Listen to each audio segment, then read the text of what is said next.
क्योंकि पहली मर्तबा आपको टक्कर के लोग मिले हैं। कहते थे कि पहली बार टक्कर के लोगों से पाला पड़ा है। टक्कर के लोग जमीन पर बैठ के बच्चों की तरह रो रहे हैं। 2-2 घंटे की गिरफ्तारियों में जिस तरह बच्चों की तरह ये बिलक बिलक के रो रहे हैं, कसम से तरस आता है इन लोगों के ऊपर। जो 4 साल ये कहता रहा कि इन सबको जेलों में डालूंगा, आज कह रहा है आओ और जेलें भरो। जो 4 साल ये कहता रहा मैं इन सबको रुलाऊंगा, आज वो बच्चों की तरह चीखें मार मार के रो रहा है। ना करो भाई, मुझे तरस आता है, इस तरह ना रो, थोड़ा हौसला करो। ऐसा करते हैं, चंदा जमा करते हैं और इनको टिश्यू पेपर का एक ट्रक भेजते हैं। कल सुन रही थी, कह रहा था जेल भरो तहरीक। 4 साल जब ये वजीर आजम बना बैठा था तो जेब भरो तहरीक चला रहा था, और अब कारकुनों को कहता है कि जेल भरो तहरीक शुरू करो। तो अगर जेलें भरनी है तो सबसे पहले बिस्मिल्लाह करो, अपनी जमानतें कैंसिल कराओ और आओ ना जरा। पहली बार बेफैज हुए हैं तो इनको समझ नहीं आ रही, क्योंकि फैज के सर पर सियासत करते रहे, उसकी बैसाखियों पर सियासत करते रहे। वो जो हीरे जवाहरात, वो हीरे की अंगूठियां जो ली हुई हैं, वो जो जमीनें ली हुई हैं, वो जो जायदादें बनाई हैं, आओ ना उनका हिसाब दो। ये जो घड़ियां चोरी की हुई हैं और कौम की अमानत जाके बाजारों में बेचकर खाना काबा की, शर्म आनी चाहिए। खाना काबा की सऊदी अरब ने घड़ी दी थी, जाके बेच आया।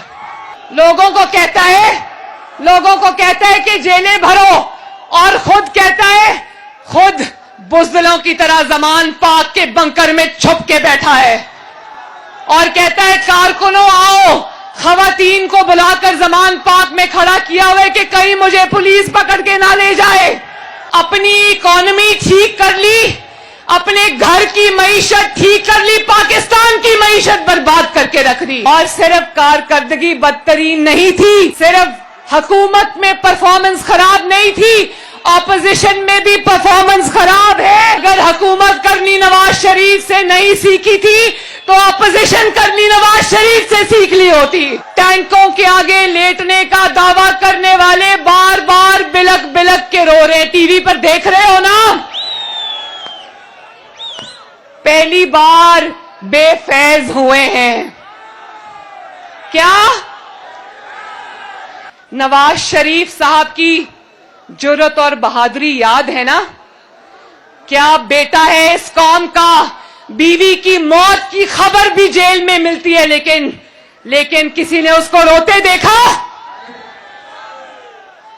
बेटी का हाथ पकड़ के पाकिस्तान वापस आया, जेल चला गया, किसी ने रोते देखा?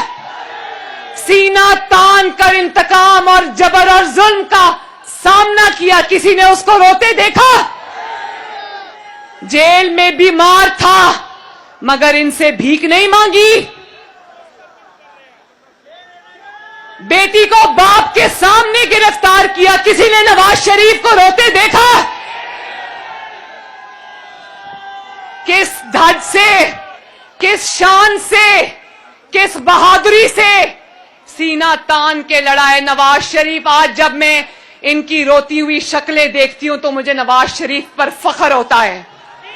ये 5-5 दिन की जेलों के ऊपर रो रहे हैं, हम 5-5 महीने 2-2 साल सजाए मौत की चक्कियों में हंस के काट। ये राणा सनाउल्लाह बैठा है, इसके ऊपर मंशियात का झूठा मुकदमा बना, सजाए मौत हो सकती थी। किसी ने राणा साहब को रोते देखा? किसी ने एहसन इकबाल को रोते देखा? किसी ने ख्वाजा साद रफीक को रोते देखा? किसी ने शहबाज शरीफ को रोते देखा? किसी ने हमजा शहबाज को रोते देखा? किसी ने मिफ्ता इस्माइल को रोते देखा? किसी ने हनीफ अब्बासी को रोते देखा? किसी ने राजा कमरुल इस्लाम को रोते देखा? किसी ने कामरान माइकल को रोते देखा? किसी ने ख्वाजा सलमान रफीक को रोते देखा? किसी ने मरियम नवाज को रोते देखा? इंशाअल्लाह इलेक्शन आने वाला है, डट के मुकाबला करेंगे और इंशाअल्लाह ताला इनको उठा के बाहर फेंकेंगे।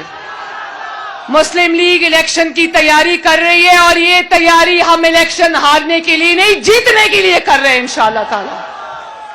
तू डीवा बाल के रक्षा,